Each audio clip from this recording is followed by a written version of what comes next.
ಭಾಮಾರಮಣನ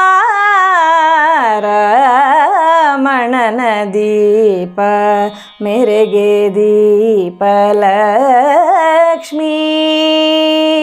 ಒಳ ಇರುಳ ತುಳಿದು ಒಳ ಇರುಳನು ತುಳಿದು ಬೇರೆ ಬಗೆಯ ತೆರೆದು ಮೇರೆಯೂತಿಹ ದೀಪ ಸ್ವರ್ಣ ದೀಪ ಲಕ್ಷ್ಮೀ.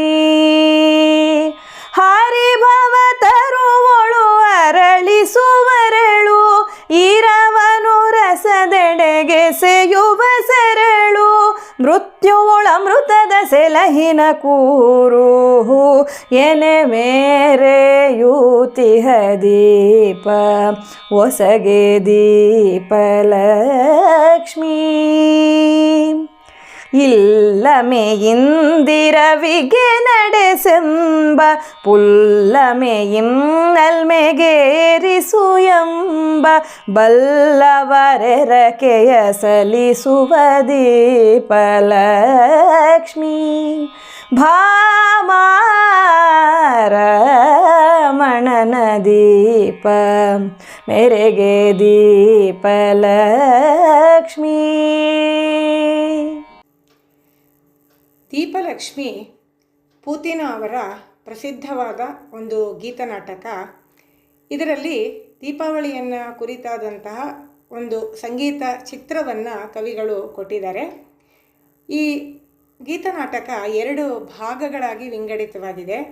ಮೊದಲನೇದರಲ್ಲಿ ಸಾಧಾರಣವಾಗಿ ನಾವೆಲ್ಲ ಸಾಯಂಕಾಲದ ಹೊತ್ತು ಮನೆ ಮುಂದೆ ತುಳಸಿ ಮುಂದೆ ದೀಪ ಹಚ್ಚಿಡ್ತೀವಲ್ಲ, ಅದು ಮುಖ್ಯವಾಗಿ ದೀಪಾವಳಿ ಆದಮೇಲೆ ಆ ಹಣತೆಗಳು ಮತ್ತು ಆ ದೀಪದ ಕುಡಿ ಇದೆಲ್ಲ ನಮ್ಮ ಮನಸ್ಸಿನಲ್ಲಿ ಮೂಡಿಸೋವಂತಹ ಭಾವನಾ ಲಹರಿಗಳನ್ನು ಮೊದಲ ಭಾಗದಲ್ಲಿ ವರ್ಣನೆ ಮಾಡಿದರೆ, ಎರಡನೇದರಲ್ಲಿ ಎಲ್ಲಿಂ ಬಂದಿತಿ ದೀವಿಗೆ ಅನ್ನುವಂಥ ಪ್ರಶ್ನೆಗೆ ಉತ್ತರ ಕೊಡೋ ಥರದಲ್ಲಿ ನಮ್ಮ ದೀಪಾವಳಿಯ ಆಚರಣೆಯ ಹಿನ್ನೆಲೆಯಲ್ಲಿ ಇದೆಯಲ್ಲ, ನರಕಾಸುರನ ವಧೆ ಮಾಡಿ ಅವನು ಸೆರೆ ಇಟ್ಟಿದ್ದಂತಹ ರಾಜಕುಮಾರಿಯರನ್ನು 16,000 ಅಂತ ಸಂಖ್ಯೆ ಕೂಡ ಭಾಗವತ ಹೇಳುತ್ತೆ. ಅವರನ್ನು ಬಿಡಿಸೋದಕ್ಕೆ ಸಾಕ್ಷಾತ್ತಾಗಿ ಕೃಷ್ಣ ಸತ್ಯಭಾಮೆಯ ಜೊತೆ ಗರುಡನನ್ನು ಹತ್ತಿಕೊಂಡು ಬರ್ತಾನಲ್ಲ, ಅವರು ಅವನನ್ನು ನೋಡಿದ್ದು ಹೇಗೆ, ಎಂಥ ಒಂದು ದಿವ್ಯವಾದ ದರ್ಶನವನ್ನು ಅವರಿಗೆಲ್ಲ ಕೊಟ್ಟ, ಅವರಿಗೆ ಎಷ್ಟು ಸಂತೋಷ ಆಯಿತು, ಅವರು ಆತನನ್ನು ಹೇಗೆ ಪೂಜೆ ಮಾಡಿದ್ರು, ಆನಂದಿಸಿದ್ರು, ಆರತಿ ಮಾಡಿದ್ರು ಅನ್ನೋ ವರ್ಣನೆ ಎಲ್ಲ ಇದೆ. ನಾವು ಯಾವ ದೀಪವನ್ನು ಹಬ್ಬದಲ್ಲಿ ಹಚ್ತೀವೋ ಅದನ್ನೇ ಅಲ್ಲಿ ರಾಜಕುಮಾರಿಯರು ಅಪ್ಸರಿಯರು ಎಲ್ಲ ಸೇರಿ ಶ್ರೀಕೃಷ್ಣನಿಗೆ ಎತ್ತಿದಂತಹ ದೀಪಾರತಿ ಅದರ ಕುಡಿಯಿಂದ ಮೂಡಿ ತಲೆಯಿಂದ ತಲೆಮೊರೆಗೆ ಅದು ಅನುಸ್ಯೂತವಾಗಿ ಬರ್ತಾ ಇರೋ ದೀಪ ಅನ್ನೋ ಪರಿಕಲ್ಪನೆಯನ್ನು ಪೂತಿ ನರಸಿಂಹಾಚಾರ್ಯ ಅವರು ತಮ್ಮ ದೀಪಲಕ್ಷ್ಮಿ ಗೀತನಾಟಕದಲ್ಲಿ ಮಾಡಿದ್ದಾರೆ. ಇಲ್ಲಿ ಕೊನೆಯದಾಗಿ ಬರುವಂತಹ ದೀಪಾರತಿಗೆ ಬಳಸಿರುವಂಥ ಗೀತೆ ಭಾಮಾರಮಣನ ದೀಪ ಮೆರೆಗೆ ದೀಪಲಕ್ಷ್ಮಿ ಅನ್ನೋವಂಥದ್ದು. ಇದರ ವರ್ಣನೆ ಬಹಳ ಚೆನ್ನಾಗಿದೆ. ಭಾಮಾರಮಣ ಅಂದರೆ ಶ್ರೀಕೃಷ್ಣ, ಅವನ ದೀಪ ಮೆರೆಗೆ ದೀಪಲಕ್ಷ್ಮಿ, ಅವನೇ ಒಂದು ಬೆಳಕು, ಅದು ದೀಪಲಕ್ಷ್ಮಿಯ ರೂಪದಲ್ಲಿ ಮೆರೀತಾ ಇದೆ ಅಂತ. ಅದು ಸಾಧಾರಣವಾದಂಥ ದೀಪ ಅಲ್ಲ, ದೀಪಲಕ್ಷ್ಮಿ ಅದು ಸಕಲ ಸಂಪತ್ತನ್ನು ನೆಮ್ಮದಿಯನ್ನು ನಮಗೆ ಕೊಡುವಂಥದ್ದು. ಮುಖ್ಯವಾಗಿ ಬಾಹ್ಯ ಸಂಪತ್ತಿಗಿಂತ ಒಳ ಇರುಳನು ತುಳಿದು ಒಳಗಿನ ಅಂಧಕಾರವನ್ನು ತುಳಿಯೋದು, ನಮ್ಮ ಅಜ್ಞಾನ ಅನ್ನೋ ಅಂಧಕಾರವನ್ನು ತುಳಿಯೋದು, ಅದನ್ನು ತುಳಿದು ಅದಾದ ಮೇಲೆ ಬೇರೆ ಬಗೆಯ ತೆರೆದು ಮೆರೆಯುತ್ತಿಹ ದೀಪಲಕ್ಷ್ಮಿ. ಆ ಅಂಧಕಾರ ಹೋದ ಮೇಲೆ ನಮ್ಮ ಒಳಗು ತೆಕ್ಕೊಳ್ಳುತ್ತಲ್ಲ, ಪ್ರಕಾಶ ಆಗುತ್ತಲ್ಲ, ಅದನ್ನು ಮೆರೆಯುತ್ತಿರೋ ದೀಪಲಕ್ಷ್ಮಿ ಅಂತ ಇದು ಆ ನರಕಾಸುರನ ಸೆರೆಯಲ್ಲಿದ್ದಂತಹ ನಾರಿಯರು ಮತ್ತು ಅಪ್ಸರಿಯರು ಹೇಳೋದು. ಅಂದರೆ ಅವರ ಪಾಲಿಗೆ ಅಲ್ಲಿವರೆಗೂ ಅದು ಅಂಧಕಾರಮಯವಾದಂಥ ಜೀವನ ಆಗಿತ್ತು ಸೆರೆಯಲ್ಲಿ. ಆ ನರಕಾಸುರ ಅವನು ಏನು ಮಾಡ್ತಾನೆ ಅಂತ ಗೊತ್ತಿರಲಿಲ್ಲ. ಈಗ ಅವರಿಗೆ ಬಿಡುಗಡೆಯ ಆ ಘಳಿಗೆ ಬಂದಾಗ ಅವರ ಬಗೆ ಯಾವ ಥರ ಮೆರೀತಾ ಇದೆ, ಯಾವ ಥರ ಬೆಳಕಿಗೆ ತೆಕ್ಕೊಂಡಿದೆ ಅನ್ನೋದನ್ನು ಹೇಳ್ತಾ ಇದ್ದಾರೆ.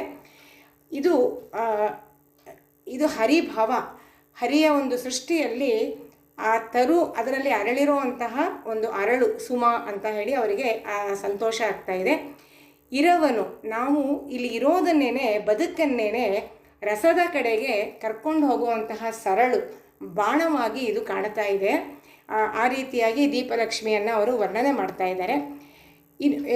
ಕೊನೆಯ ಒಂದು 3 ಸಾಲು ಮೃತ್ಯುವಳ ಅಮೃತದ ಸೆಲಹಿನ ಕುರುಹೋ ಎನೆ ಇದೆಯಲ್ಲ, ಅದು ಬೃಹದಾರಣ್ಯಕ ಉಪನಿಷತ್ತಲ್ಲಿ ಬರೋ ಅಸತೋಮ ಸದ್ಗಮಯ, ಮೃತ್ಯೋರ್ಮ ಅಮೃತಂಗಮಯ, ತಮಸೋಮ ಜ್ಯೋತಿರ್ಗಮಯ ಅನ್ನುವಂಥ ಶಾಂತಿ ಮಂತ್ರವನ್ನೇ ಕನ್ನಡಕ್ಕೆ ಅವರು ಹಾಗೆ ಅನುವಾದಿಸ್ಕೊಂಡಿದ್ದಾರೆ.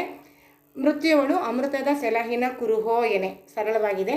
ಹಾಗೆ ಮೆರೀತಿರುವಂತಹ ದೀಪಲಕ್ಷ್ಮಿ, ಇರವನು ರಸದೆಡೆಗೆ ಒಯ್ಯುವ ಸರಳು, ಇಲ್ಲಮೆಯಿಂದ ಇರವಿಗೆ ನಡೆಸೆಂಬ ಪುಲ್ಲಮೆ ನಲ್ಮೆಗೇರಿಸು ಎಂಬ ಬಲ್ಲವರರಕೆಯ ಸಲ್ಲಿಸುವ ದೀಪಲಕ್ಷ್ಮಿ. ಇದೆಲ್ಲ ನಾನು ಆಗಲೇ ಹೇಳಿದಾಗೆ ಮೃತ್ಯುವಿನಿಂದ ಅಮೃತತ್ವದ ಕಡೆಗೆ, ಅಂಧಕಾರದಿಂದ ಬೆಳಕಿನ ಕಡೆಗೆ ತಗೊಂಡು ಹೋಗುವಂತಹ ದೀಪಲಕ್ಷ್ಮಿ ನಮಗೆ ಎಲ್ಲ ರೀತಿಯಾಗಿ ಒಳಿತನ್ನು ಮಾಡ್ತಾ ಇದ್ದಾಳೆ ಅಂತ ಅನ್ನೋ ಭಾವದಲ್ಲಿ ನರಕನ ಸೆರೆಯಲ್ಲಿದ್ದಂಥ ನಾರಿಯರೆಲ್ಲ ಕೃಷ್ಣನಿಗೆ ದೀಪಾರತಿಯನ್ನು ಎತ್ತುತ್ತಾ ಇದ್ದಾರೆ. ಆ ದೀಪಾರತಿಯೇ, ಅದರ ಬೆಳಕೆ ನಮಗೆ ಇವತ್ತೂ ಕೂಡ ದೀಪಾವಳಿಯ ಹಬ್ಬದಲ್ಲಿ ಬೆಳಕಿನ ಕುಡಿಯಾಗಿ ಕಾಣುತ್ತೆ. ಅಂಧಕಾರವನ್ನು ತೊಳೆಯುವ ಒಂದು ಸೊಡರಾಗಿ ನಮ್ಮ ಪರಂಪರೆಯಿಂದ ಬಂದಿದೆ ಅನ್ನೋದನ್ನು ಬಹಳ ಸುಂದರವಾಗಿ ಈ ಸಾಲುಗಳಲ್ಲಿ ಹೇಳಿದ್ದಾರೆ. ಧನ್ಯವಾದಗಳು.